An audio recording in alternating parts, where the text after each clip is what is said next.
Bueno, como ustedes saben, llevamos una serie de temas, digamos, con una hilación.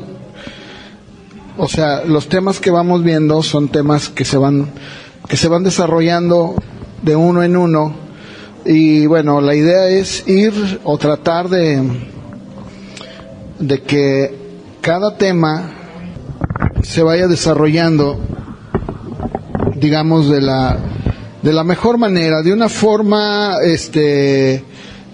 digamos, con un tema desarrollado a lo largo de los domingos, y tratar de que vayamos entendiendo lo que cada uno de estos temas significa.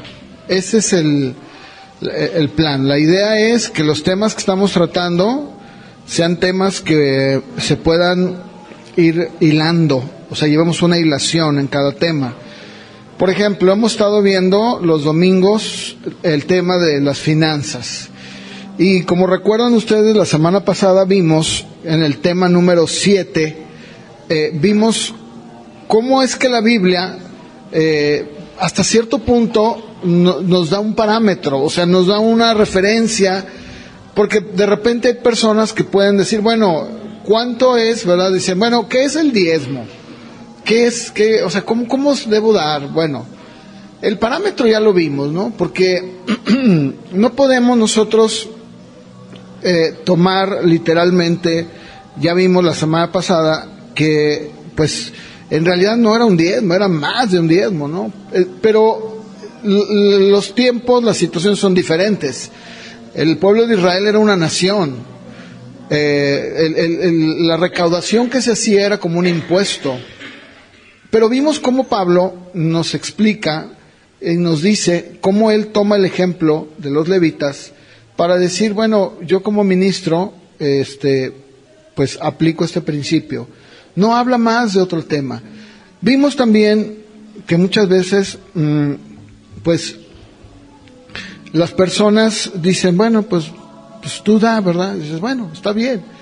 Y esa es una cuestión en donde la persona debe de, digamos, de ver con Dios su corazón, ¿verdad? Y decir, bueno, este es el parámetro que la Biblia me enseña, ¿no? Y como yo les decía con los macedonios fueron una iglesia, o fueron iglesias que ellas dieron de gracia, ¿verdad? Y dice Pablo, dieron más allá.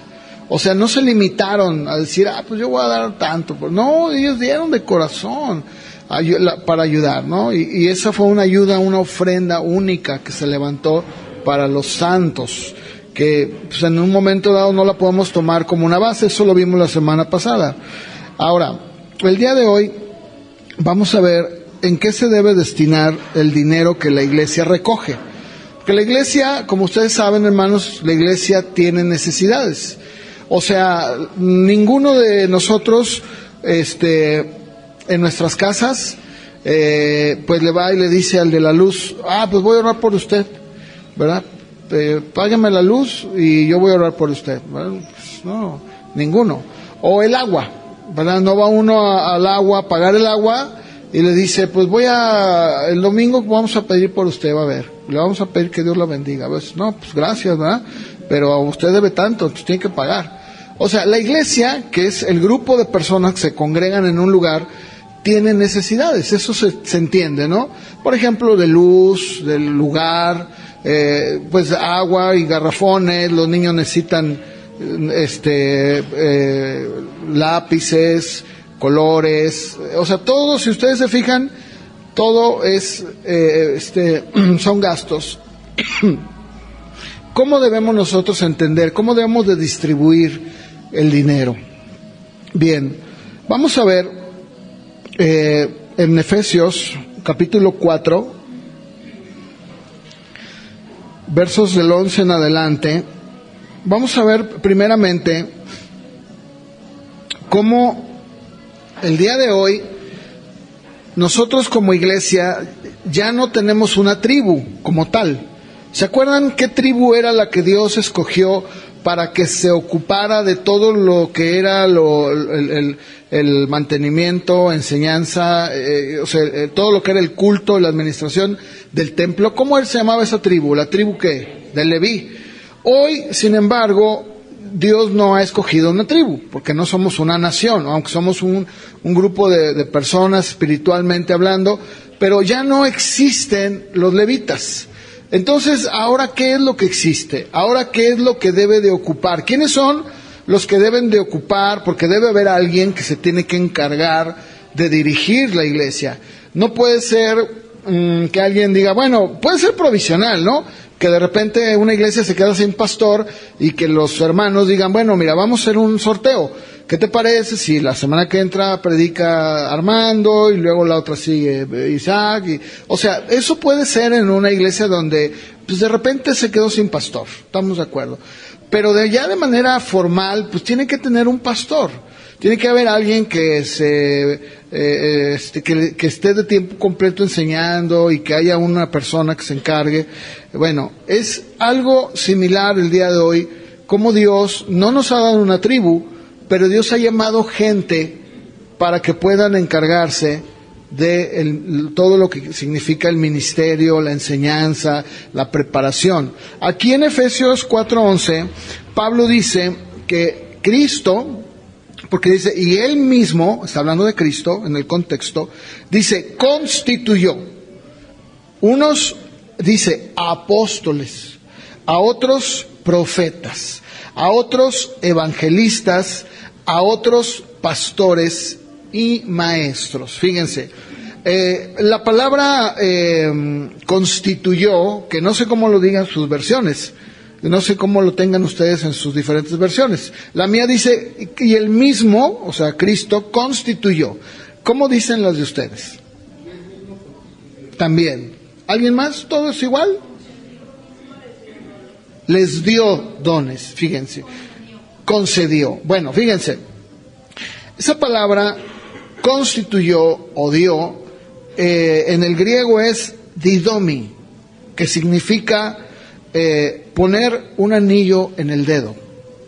O sea, dice, Cristo le dio a la iglesia, o sea, al cuerpo de creyentes, como si fuera un anillo puesto en el dedo, ¿verdad?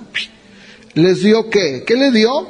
Apóstoles, le dio profetas, le dio evangelistas y también pastores y maestros.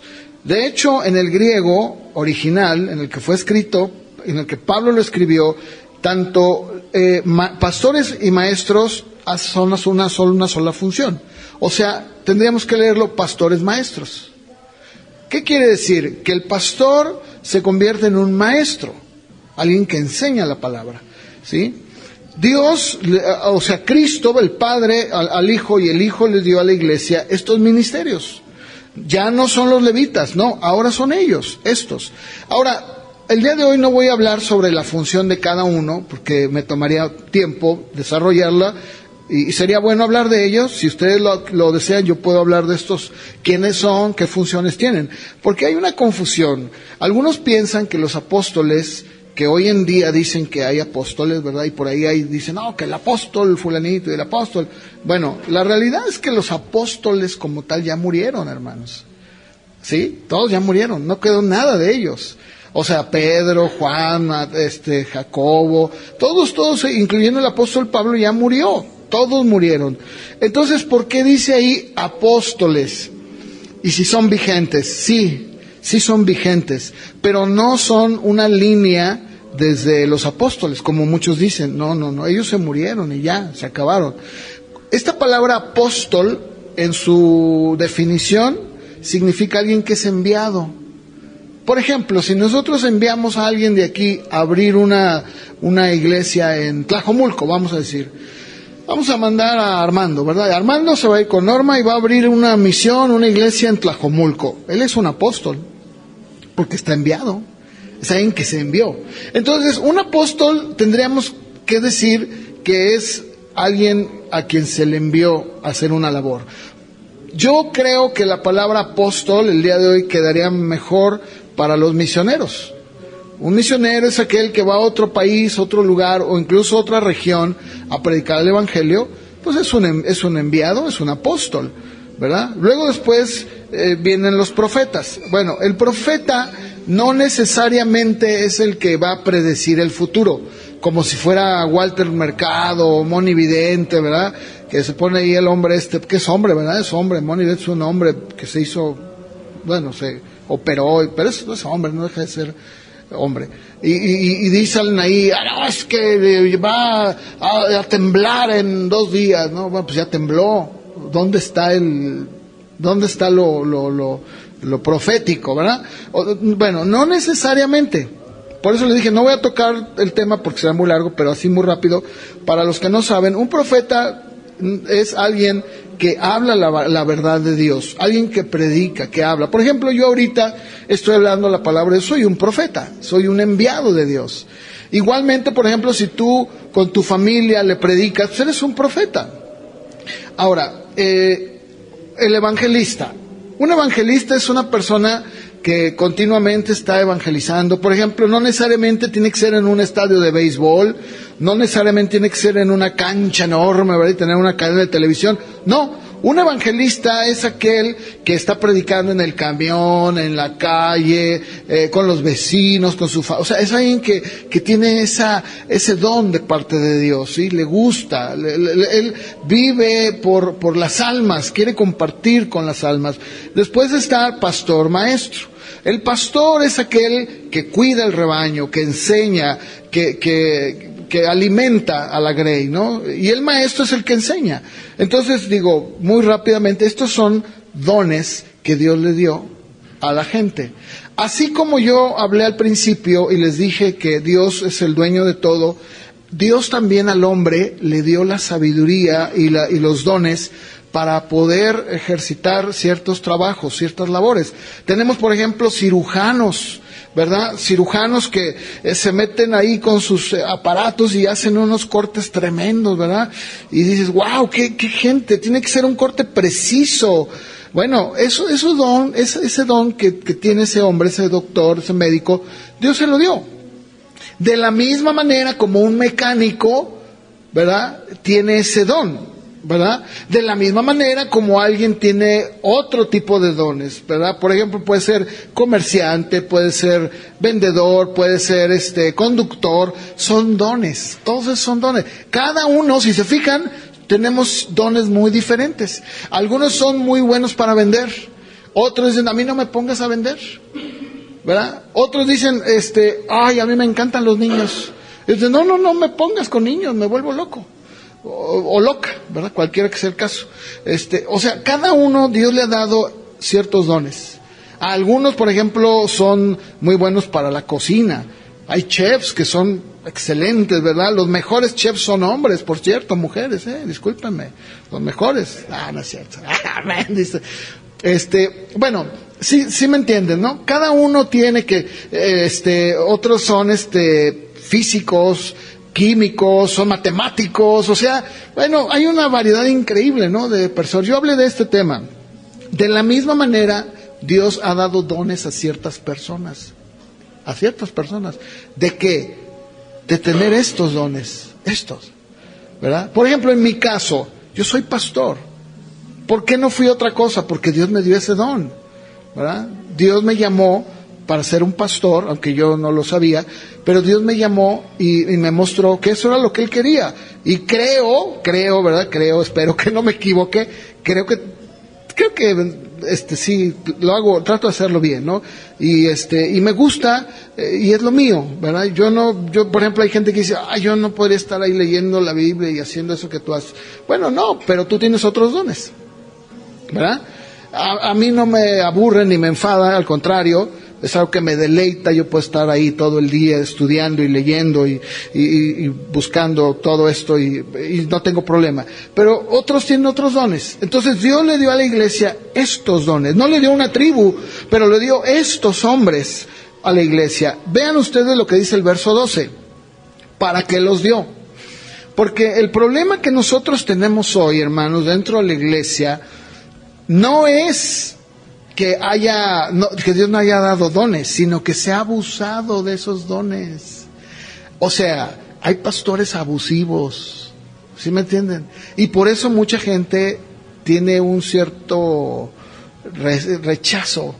Porque eso no. Como el ejemplo que yo les decía, cuando sacamos un carro nosotros, y la vendedora me preguntó qué era, yo le dije que era pastor. Uy, hijo, usted le va re bien. ¿Por qué? Porque desafortunadamente muchos han utilizado ese don que Dios le dio para abusar de él y abusar de la gente, ¿verdad?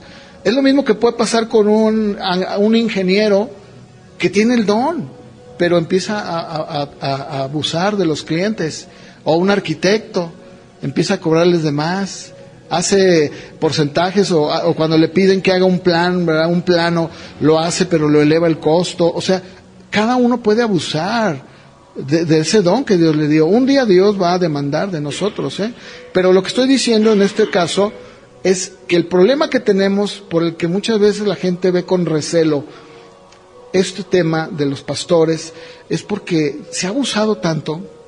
Y como yo decía, hay otros que dicen, yo soy apóstol, ¿verdad? Yo soy apóstol, tengo autoridad apostólica. Eso no es verdad, es un hombre común. Puede ser que tenga un don, sí, pero como todos, como tú tienes el tuyo, ¿no? Ahora, para nosotros los que estamos en el ministerio es mayor responsabilidad. O sea, nosotros un día vamos a dar cuentas a Dios de manera más grave todavía que ustedes. Y lo dice la Biblia. Dice, un día Dios va a juzgar más severamente a los que enseñamos o predicamos. Y eso también incluye a muchos sacerdotes pederastas, hay que decirlo. Porque yo sé que muchos tienen una vocación, un deseo de servir a Dios. Sí lo tienen, pero desgraciadamente, ¿verdad? Abusan. Como sucede acá también, porque no es único. A veces se dice, es que los pederastas allá son... No, acá también cantan las rancheras fuerte. De otra manera, pero las cantan. Abusan, y ese es el problema. Dice el verso 12, ¿para qué los dio Dios a estos hombres de los que acabo de hablar? ¿Para qué? Ahí léanlo ustedes. El verso 12, pero ¿qué quiere decir ese perfeccionar? Estos hombres, que dice el verso 11, Dios los dio para enseñar, para equipar, para prepararlos. ¿Para qué? Para la obra de la edificación del cuerpo de Cristo. O sea, para eso los dio. Y luego sigue diciendo, verso 13, hasta que todos, o sea, ese proceso en el que los ministros estamos puestos para ayudar a colaborar, para enseñar, hasta que todos lleguemos, dice, a estar unidos por la fe y el conocimiento del Hijo de Dios, hasta que todos lleguemos a ser un hombre, dice, perfecto. Pero obviamente nunca vamos a ser perfectos. Lo que está hablando ahí es de madurez. O sea, el proceso por el cual que Dios utiliza para perfeccionar y capacitar a la iglesia son estos hombres, ¿verdad? Para ayudarlos, para poder guiarlos.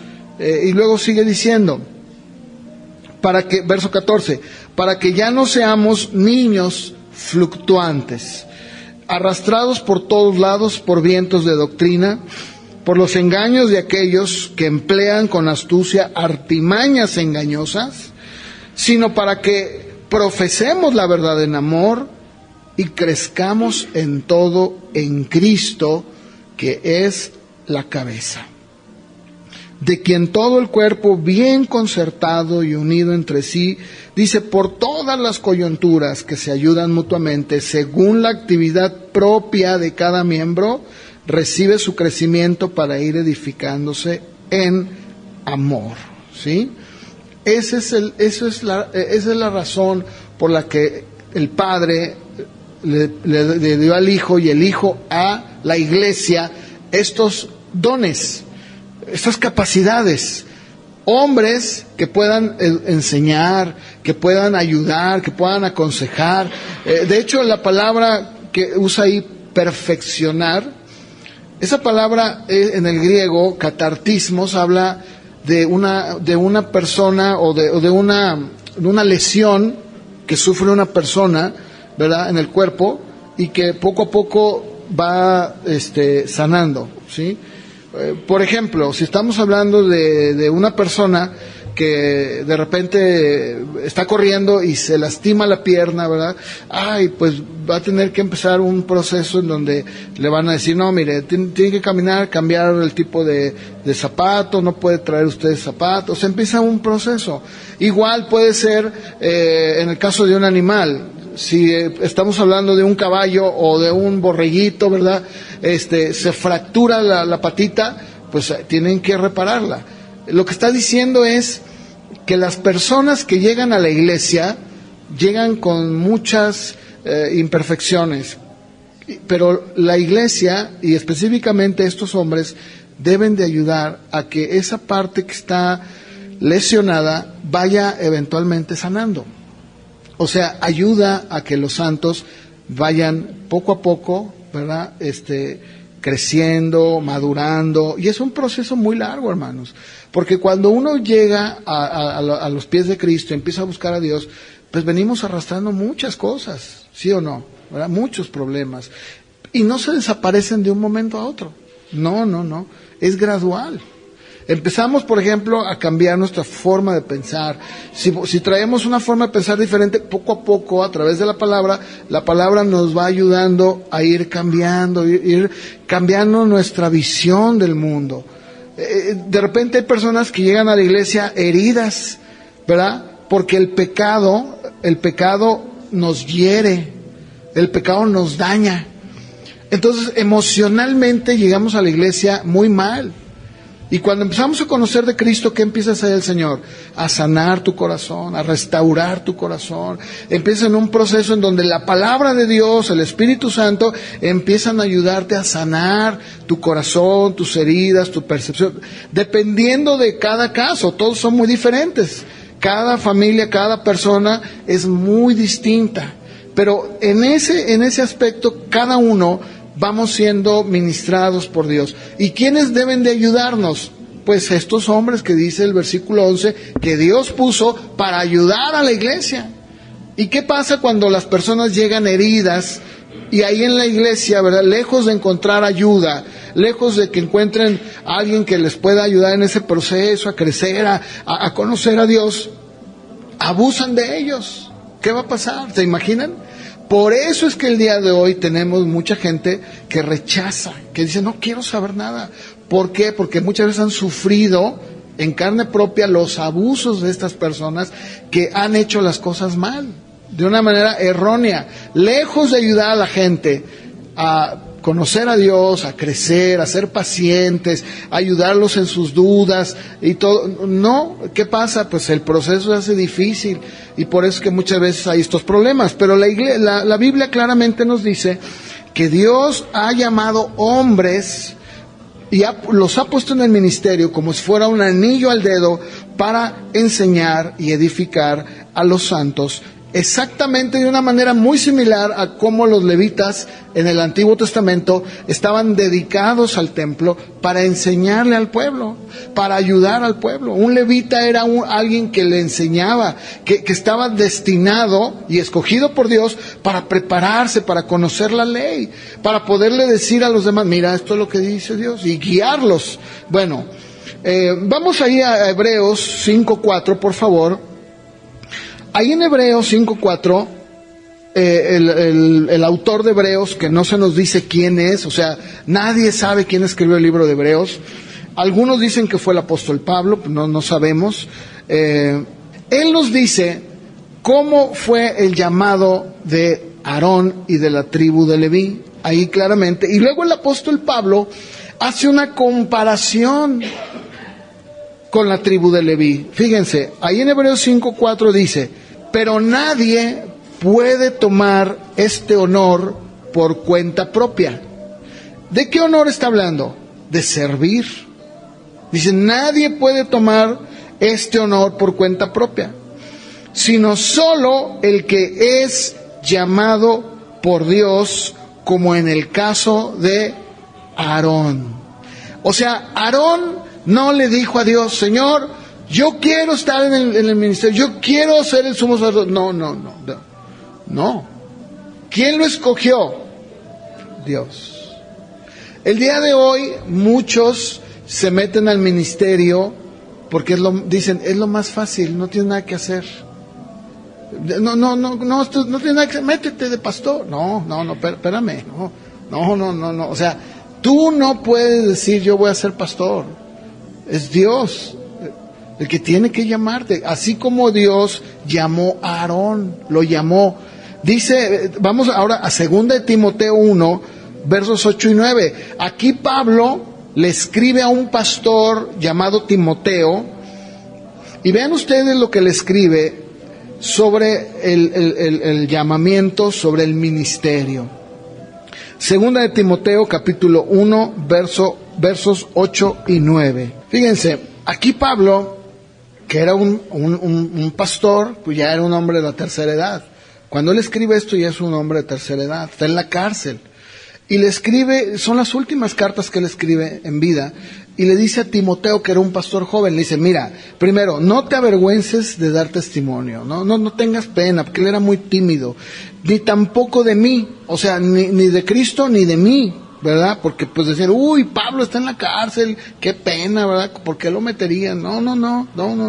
Y luego le dice en el verso 9, quien nos salvó y nos llamó con llamamiento santo, no conforme a nuestras obras, sino según el propósito suyo y la gracia que nos fue dada en Cristo Jesús antes de los tiempos de los siglos. Fíjense, Pablo le dice, Timoteo, Dios te llamó.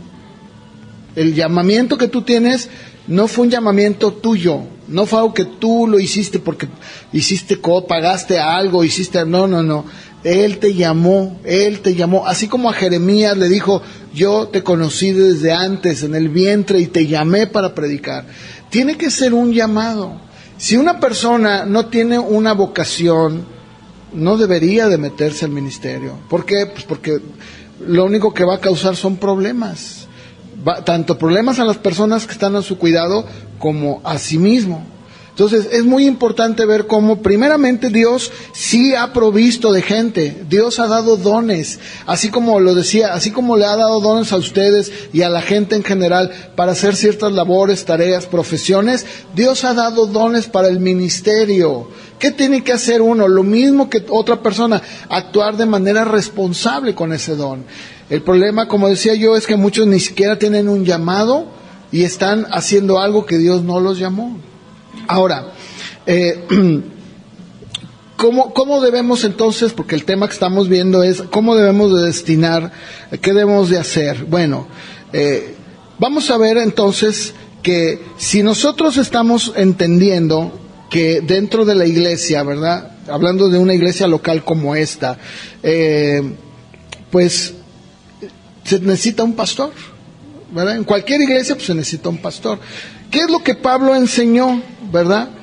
Bueno, vamos a ver, lo vimos la semana pasada, pero quiero recordarlo otra vez, creo que vale la pena. Ahí en 1 Corintios 9, si me acompañan para volver a entender ahora sí todo el contexto de lo que Pablo enseñó en 1 Corintios 9, hasta el verso 14.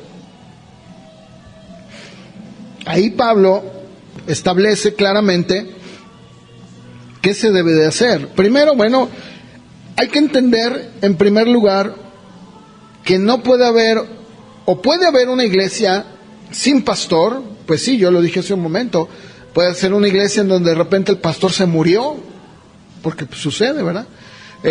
O que hubo, no sé, una situación donde, pues, se quedaron sin pastor, ¿verdad? O vamos a decir que, pues, por alguna razón que pues no era correcta, la iglesia tuvo que darle las gracias al pastor, porque eso también es correcto, hermanos. A veces se piensa que un pastor, aunque haga un trabajo mal, lo tenemos que aguantar, y no es cierto. Si una persona, si un pastor no está haciendo su trabajo de manera adecuada, la iglesia tiene la obligación de decirle gracias, pastor. ¿Sí? O sea, no es como que, ay, pues ni modo, pues ya qué hacemos, ¿verdad? Hasta que se muere, imagínate aguantarlo, pues aquí vamos a ver hasta que se muera. No, ahorita voy a explicar eso. Y creo que se va a entender mejor con lo que Pablo enseñó. 1 Corintios 9, fíjense, Pablo dice, en la ley de Moisés está escrito, lo vimos la semana pasada, no pondrás bozal al buey que trilla. Eso era una ley. La ley decía, no pongas bozal al buey cuando está en el campo trillando. Déjalo que coma, o sea, está trabajando, déjalo que coma, es un derecho. Y luego dice, ¿quiere decir esto que Dios se preocupa de los bueyes? O sea, cuando Dios escribió eso, ¿lo escribió por los bueyes? Pues sí y no. O sea, sí, porque pues el pobre animal trabaja y pues lo menos que podemos hacer es dejarlo que coma. Pero en realidad, dice Pablo del verso 10, más bien lo dice por todos nosotros. ¿Quiénes son esos todos nosotros? Pablo y Bernabé, que eran apóstoles, ya lo dije yo, eran misioneros, enviados. Dice, en realidad, esto se escribió por nosotros, dice Pablo, porque tanto el que ara como el que trilla deben de hacerlo con la esperanza de recibir parte de la cosecha. Dice Pablo, verso 11, si nosotros sembramos entre ustedes lo espiritual, ¿será mucho pedir que cosechemos de ustedes lo material? O sea, Pablo dice, a ver, si nosotros que estamos como sus pastores, misioneros, enseñándoles la palabra, les sembramos lo espiritual entre ustedes, ¿verdad? ¿Es mucho pedir que también recojamos de ustedes lo material? Pues no. Yo les decía la semana pasada, y voy a abundar un poco más en esto, porque no sé si se han dado cuenta, pero incluso dentro de la Iglesia Católica hay parroquias o hay iglesias en donde la gente le lleva gallinas al cura. ¿Se han visto eso? ¿Nunca han sabido? Sí. Le llevan maíz, frijol, sobre todo en los pueblos, ¿verdad? Le llevan animal. Y mire, señor cura, le traigo una gallinita. ¿Qué es eso? De eso habla Pablo. Dice, a ver, si les estoy enseñando la palabra, les estoy ayudando a que crezcan espiritualmente hablando, ¿está mal que yo quiera en un momento dado pedir que ustedes a mí pueda yo recoger cosas materiales? No, a ver hermano, ¿qué reloj traes? No, pues aquí vamos a... No está hablando de eso. No, estamos hablando de una manera natural, ¿verdad? Que diga, hermanos, hay necesidades. Pues que la gente diga, claro, aquí está, mire, aquí le traigo esto, ¿verdad? Aquí tal vez no es muy común, pero incluso fuera de la ciudad, en algunos pueblos, la gente practica mucho eso. La gente lleva, por ejemplo, si cosechan maíz, llevan maíz y dice, aquí está el maíz, la primera cosecha aquí la traigo. Pues de eso habla Pablo. Dice, ¿está mal eso? Luego sigue diciendo, verso 12, si otros participan de este derecho sobre ustedes, con mayor razón nosotros. ¿Por qué dice eso? Porque había otros hombres que llegaban a Corinto, como el día de hoy muchos lo hacen, y les decían, hermanos, vamos a recoger una colecta de aquí porque somos ministros, somos hombres de Dios, así que vénganse, órale. Y les empezaban a sacar, y los corintios ahí estaban dando todo, ¿verdad?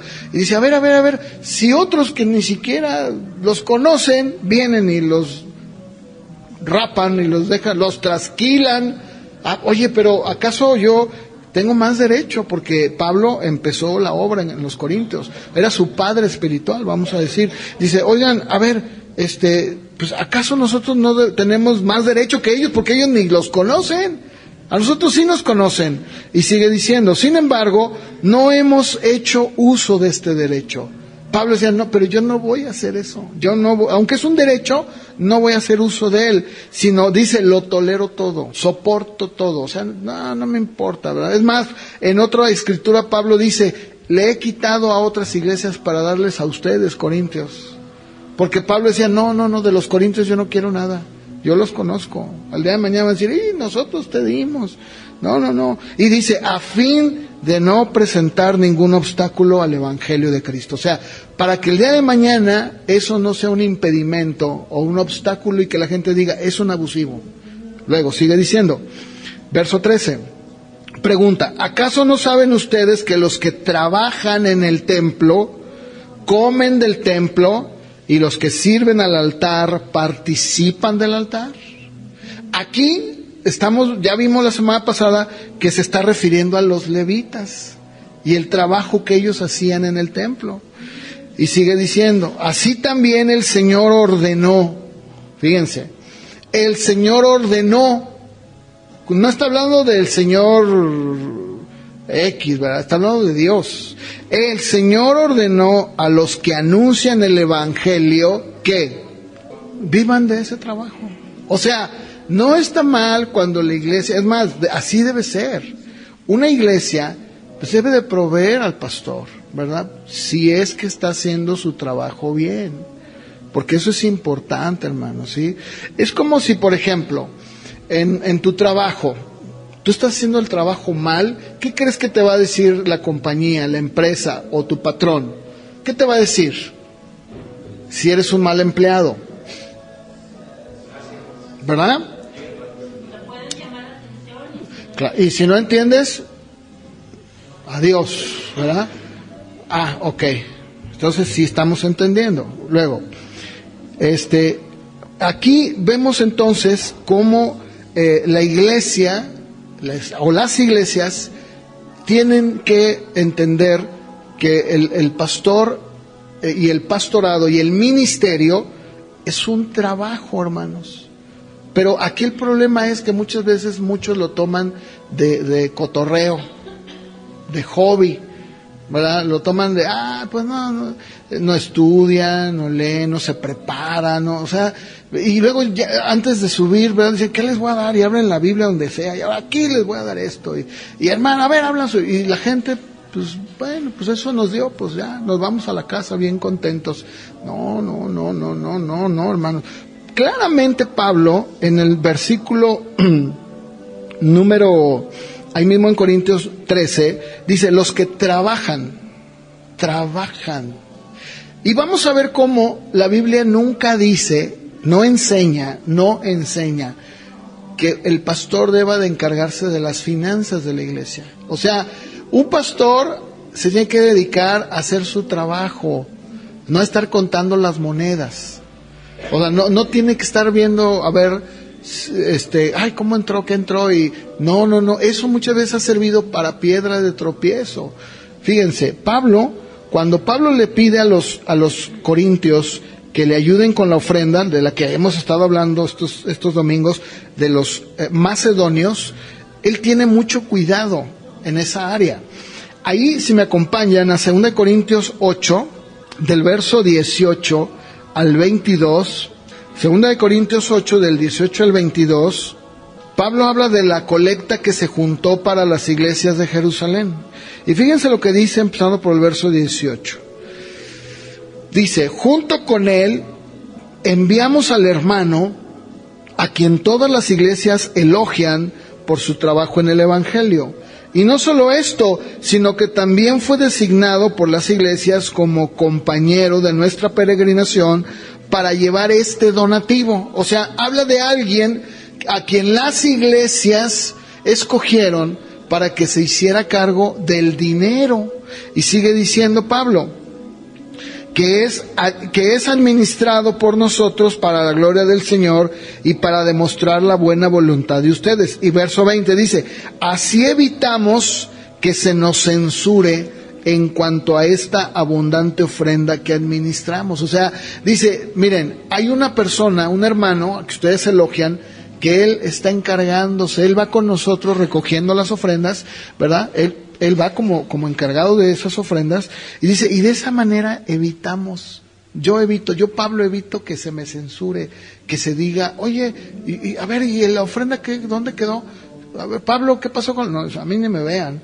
El hermano que ustedes dijeron, él es el que se encarga, él es el que administra. Y luego dice verso 21, pues procuramos hacerlo todo como honradamente, no solo ante el Señor, sino ante los hombres. O sea, dice, mira, esas colectas que levantan, yo siempre, alguien que se encargue de ellas, para que después, primero, no vayan a pensar que nosotros estamos ahí agarrando, y todo lo hacemos honradamente, no solo delante de los hombres, sino delante del Señor. O sea, ahora sí como dicen, ¿verdad? A mí que me esculquen. Entonces, bueno, el verso 22 dice, con ellos enviamos a nuestro hermano, cuya diligencia hemos comprobado repetidas veces en muchas cosas, y que ahora muestra más diligencia por la confianza que tienen ustedes. O sea, la iglesia destinaba a alguien que se encargara de esos donativos, ¿sí?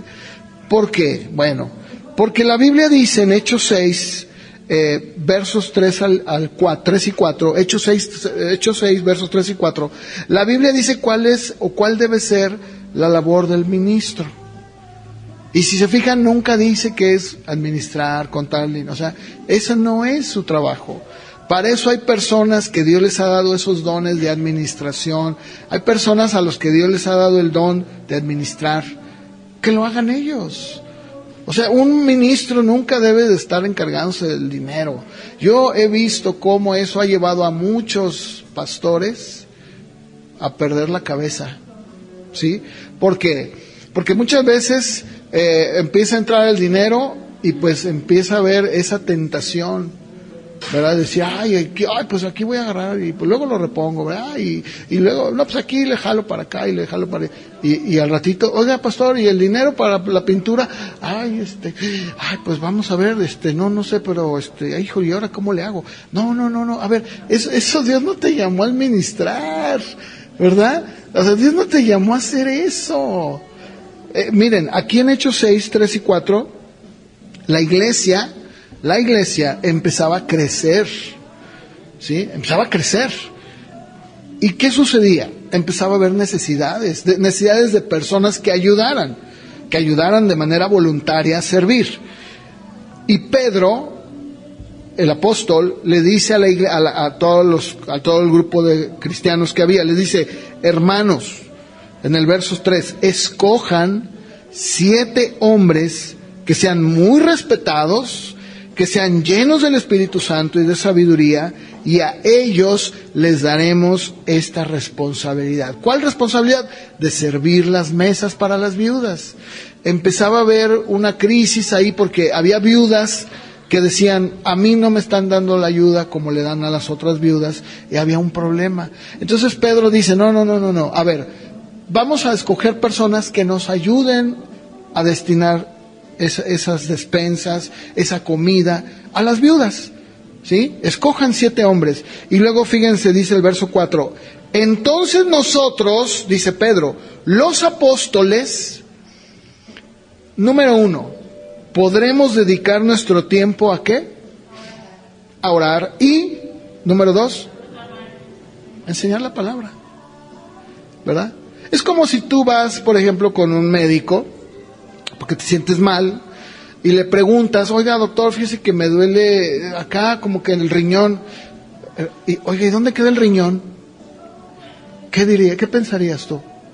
Si un doctor te dice, oiga, ¿y dónde queda el riñón? Yo me salgo. O tú le dices, no, mire, acá queda el riñón. No, o sea, a ver, espérame, ¿cómo? ¿Es en serio? ¿O me está grabando, ¿verdad? ¿Es un programa o qué? El riñón, sí, ¿de veras no sabes el riñón? Pues no, yo me acuerdo que me dijeron, pero, híjole, no me acuerdo muy bien, es que, me acuerdo que esa vez no fui al examen. ¿Cómo? A ver, déjame decir, reprobé anatomía, pero, a ver, ahorita te digo.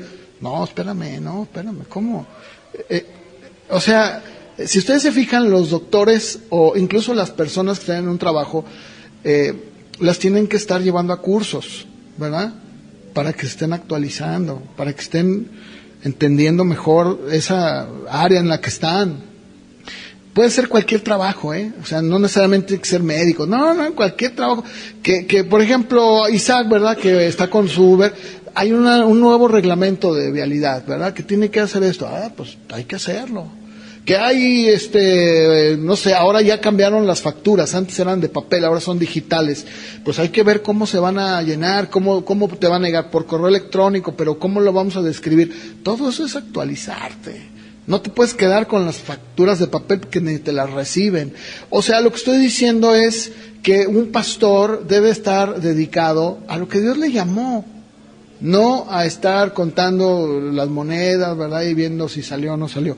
Bueno, Pablo tenía mucho cuidado en esos aspectos, ¿sí? Ahora, yo les decía, el problema que nosotros tenemos dentro de la iglesia es que desgraciadamente se ha abusado de eso. Se ha abusado completamente del ministerio. O sea, se ha abusado por parte de aquellos que dicen que son ministros del Evangelio, en donde una de dos, o viven una vida escandalosa y excesiva, en donde, por ejemplo, si la iglesia empieza a crecer, ¿verdad? Lógicamente que empieza a entrar más dinero. ¿Y qué pasa? Pues muchas veces, ¿verdad? Si el control no lo tiene otras personas, pues el pastor empieza a perder, ¿verdad? Y ya después ven que llega el pastor y llega como si fuera un jeque árabe, ¿verdad? Y vuelvo, ay, jale, yo quisiera una camionetota de esas, uy, ¿cómo le hace, verdad? Y ya empezó a perder proporción todo. ¿Verdad? Si antes vivía en un departamentito así, bien, pues bien austero y sencillo, vamos a decir, no, algo, ¿verdad? Pues que cualquiera puede tener. Pues de repente ya se fue a Bugambilias. ¿Cómo que ya se fue a Bugambilias? Pues que me diga cómo le hace, ¿verdad? Porque yo no salgo de mi colonia. ¿Sí me explico? Entonces empieza a ver ahí un problema, hermanos. Por eso la gente empieza a tener así una cierta rechazo. Dicen, no, mira cómo viven, no, mira cómo son, mira. Porque no se está actuando de manera correcta. El ministerio de pastor debe de ser visto como eso, como un trabajo. La palabra que usa ahí Pablo cuando habla del trabajo es ergosomai, en el griego. Esa palabra ergosomai significa ganarse la vida, como cualquiera, ¿verdad? O sea, cualquiera gana de distintas maneras. Vamos a 1 de Pedro 5, por favor. 1 de Pedro 5, porque ahí el apóstol Pedro, que también era un pastor, pero aquí también ya era un hombre anciano. Cuando él escribe estos versículos, él es un hombre ya viejito, para que entendamos, ¿verdad? Es un hombre ya grande. Él escribe, y vean lo que dice sobre cómo deben de ser los pastores. Ahí va a describir cómo debe ser su trabajo, cuál debe ser su actitud. Eso es lo que la Biblia nos enseña. Ahí en 1 Pedro 5, empezando por el verso 1, dice así: yo, que he sido testigo de los sufrimientos de Cristo, he participado de la gloria que será revelada, dice Pedro, como anciano que soy, le ruego a los ancianos, pero ahí es un juego de palabras, porque ahí no se está refiriendo a los ancianos viejitos de la iglesia. Ahí se está dirigiendo a los líderes, a los pastores. Pero acuérdense, la palabra anciano, obispo y pastor son lo mismo. ¿Sí? Lo único que vamos a decir, ¿por qué se utiliza obispo en lugar de pastor o de anciano? Pues porque cada uno tiene una connotación diferente. Un obispo es alguien que supervisa, pero que para el caso pues es alguien que está cuidando, ¿no? Un pastor pues es alguien que guía al rebaño, que lo alimenta, que lo guía, ¿verdad? Y un anciano pues bíblicamente también hace una labor igual, o sea, son sinónimos, pues es lo mismo.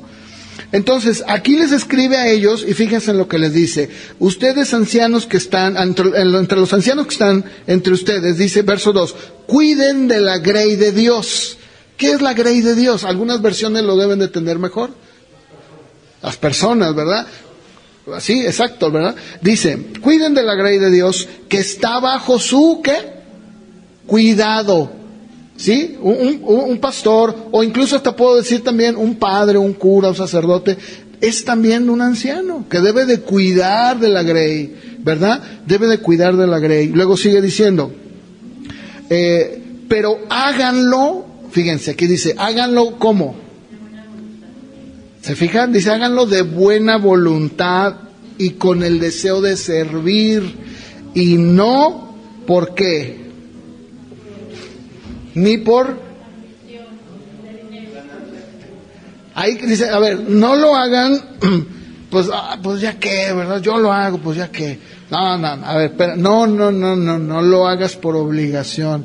Ay, es que ahí me van a dar dinero. No, cálmate, no lo hagas por el lucro, por la ganancia, no. Y luego dice, verso 3, no traten a la grey como... A ver, ¿cómo dice ahí? ¡Qué óvole! ¿Se fijan? Dice, no los traten como si ustedes fueran sus amos. Y eso hoy en día no pasa. Muchos pastores tratan a la gente como si fueran sus esclavos. No. No, claro que no. ¿Tú quién eres? Tú no eres nadie para tratar a la gente así. Y luego sigue diciendo, al contrario, ¿qué? Sírvanles de ejemplo. ¿Se fijan?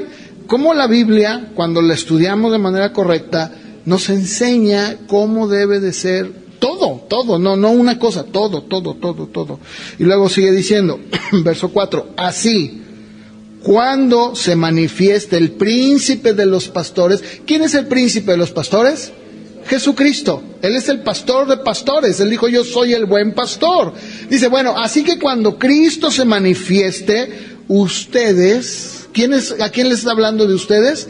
A los ancianos, a los pastores. Recibirán la corona incorruptible de gloria. ¿Se fijan? ¿Cuál es la recompensa de un ministro? Señor, gracias. No hice más que lo que me dijiste y se acabó, ¿verdad? Bueno, entonces, el ministro se espera que no haga las cosas ni por obligación, ni por el dinero, porque pues la verdad, la iglesia no es para hacerse rico. Si alguien se quiere enriquecer, ponga un negocio. Sí, la verdad, y dedíquese fuertemente a él, ¿verdad? O venda droga, porque eso sí le va a dejar mucho dinero. Bueno, también dice Pedro, ¿qué espera? ¿Qué espera uno de un ministro, un pastor? Pues que sea una persona con ejemplo, que actúe en consecuencia, que haga las cosas de corazón, que esté consciente, ¿verdad?, de lo que va a hacer, ¿sí? Dice Timoteo, si me acompañan a 1 Timoteo 5, 17 y 18, todo esto Pablo lo está enseñando, y Pedro, ¿verdad? Estamos viendo cómo en la palabra sí nos da los parámetros, cómo debe de ser un ministro, qué esperamos de él. Incluso en 1 Timoteo, ahorita lo voy a leer si me da el tiempo, primero Dios, vamos a ver cuáles son los requisitos de un pastor, porque la Biblia sí dice, ¿verdad?, cuáles deben de ser. Fíjense, aquí en 1 Timoteo 5, 17 y 18, Pablo enseña, ¿verdad? Y dice, los ancianos, pero otra vez, no está hablando de los viejitos de la iglesia.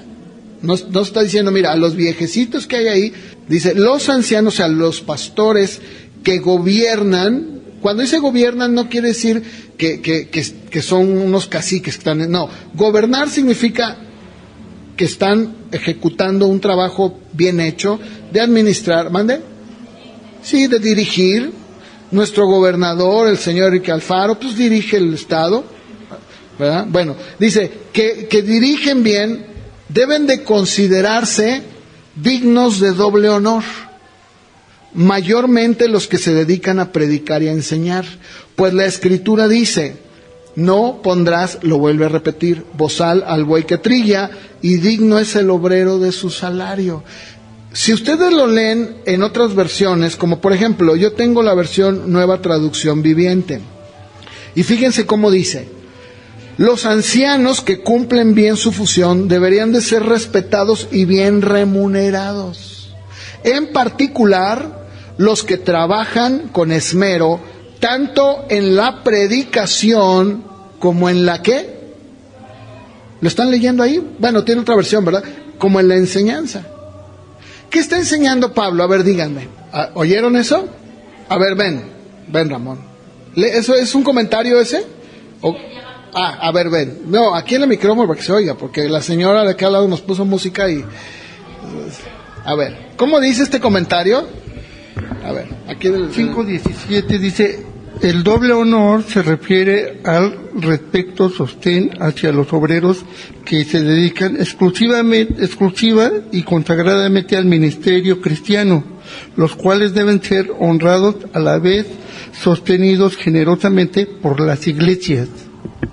¿Sí lo escucharon? O sea, no nada más está diciendo, mi pastor, véngase mi pastor, le vamos a dar unos abrazotes al pastor, abracen al pastor. Doble. A ver, Moni, otro para el pastor, ¿eh? ¿Qué dice que también, qué significa eso? Ya.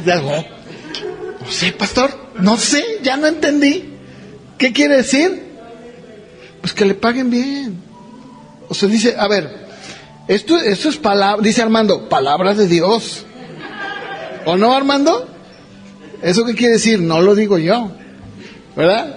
Entonces, fíjense, Pablo le dice a Timoteo, a ver, los ancianos, o se está hablando de los pastores, que cumplen bien, fíjense, pero ahí es importante eso, que cumplen bien.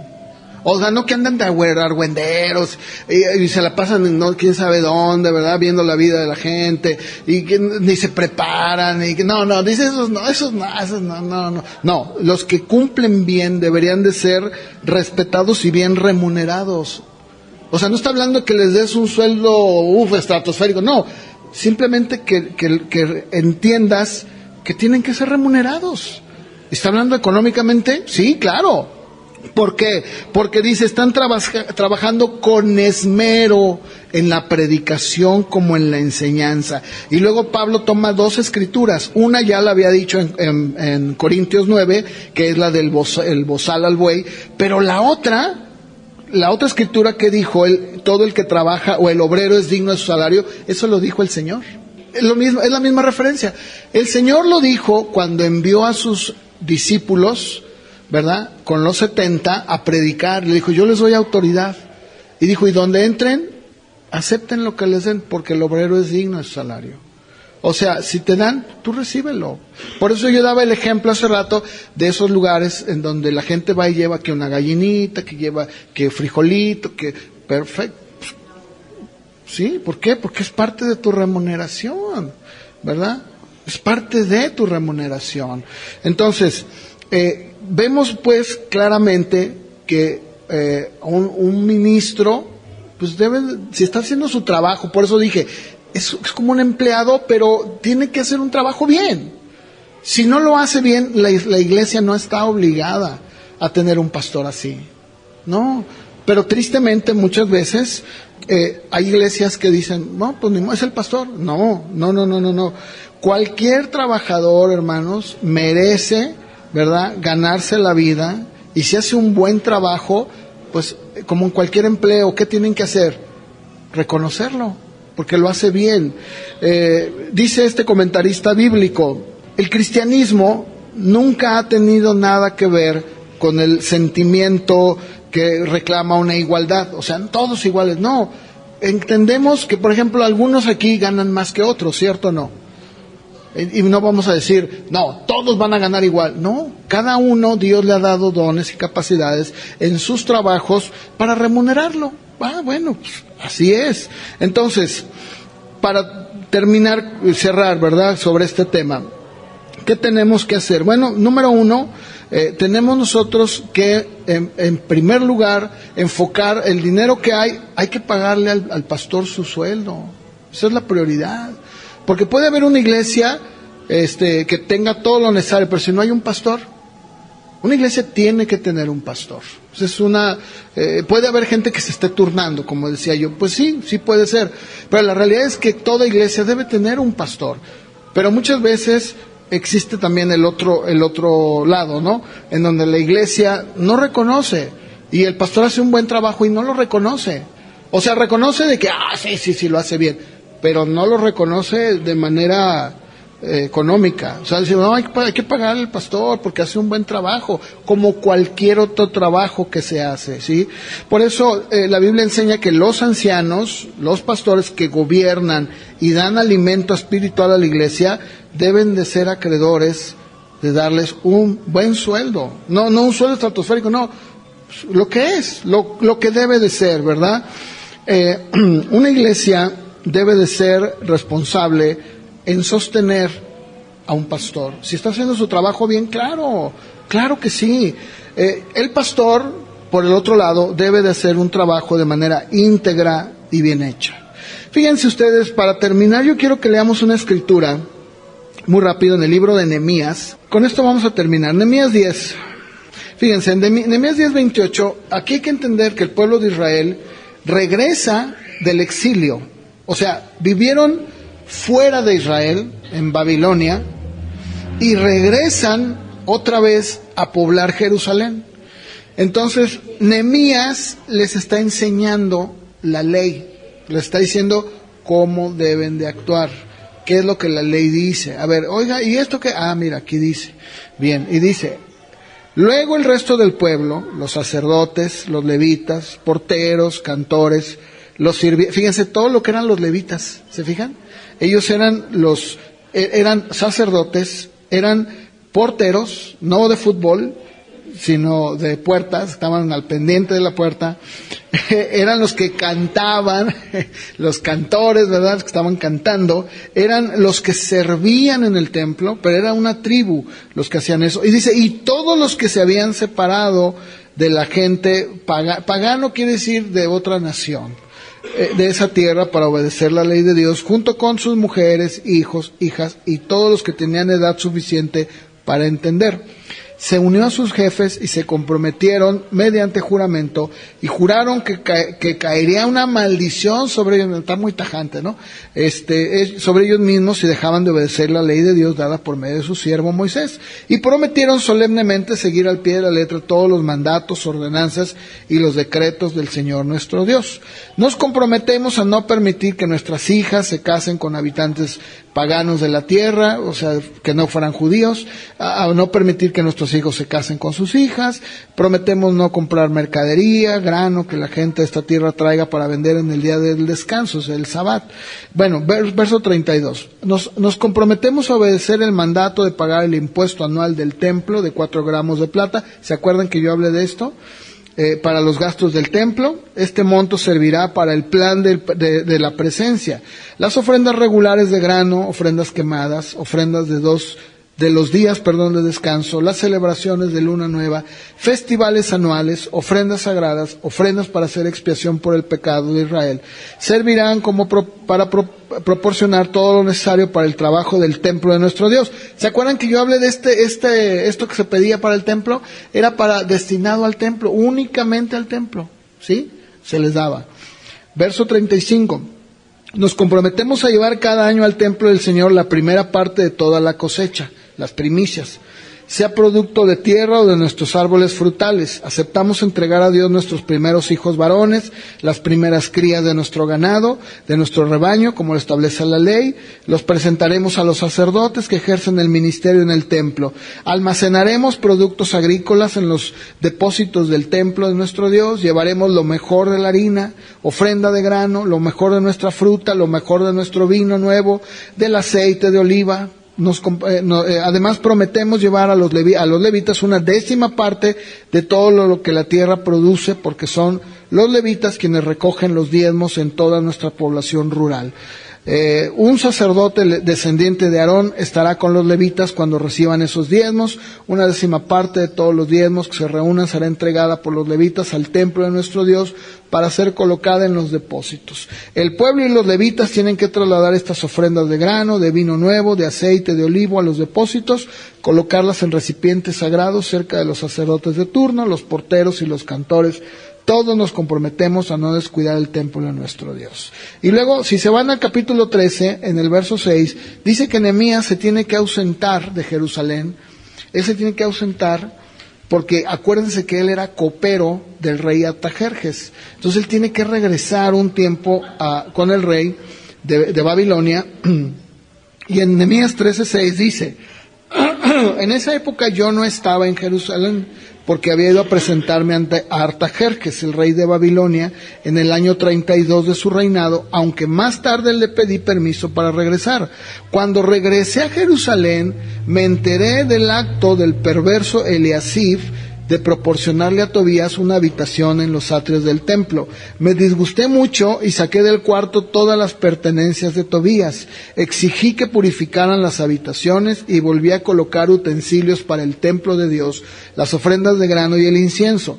Y también descubrí que no les habían entregado a los levitas la porción de comida que les correspondían, de manera que todos ellos y los cantores que debían dirigir los servicios de adoración habían regresado a trabajar en los campos. Inmediatamente enfrenté a los dirigentes y les pregunté, ¿por qué ha sido descuidado el templo de Dios? Luego le pedí a los levitas que regresaran y los reintegré para que cumplieran con sus obligaciones.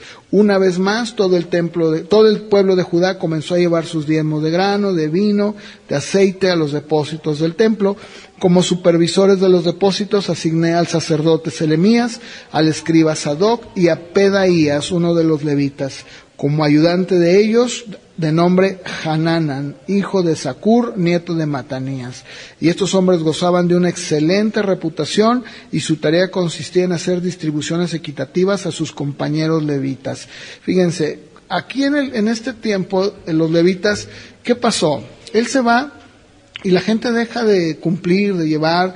¿Por qué? Porque acuérdense que la tribu de Leví dependía de las demás tribus. Ellos no tenían propiedad, ellos no se podían dedicar a otra cosa que no fuera el servicio al templo. ¿Y qué sucede? El lugar donde se guardaba todo el alimento para los levitas, lo usaron ya más bien de bodega para meter tiliches y cosas ahí guardadas.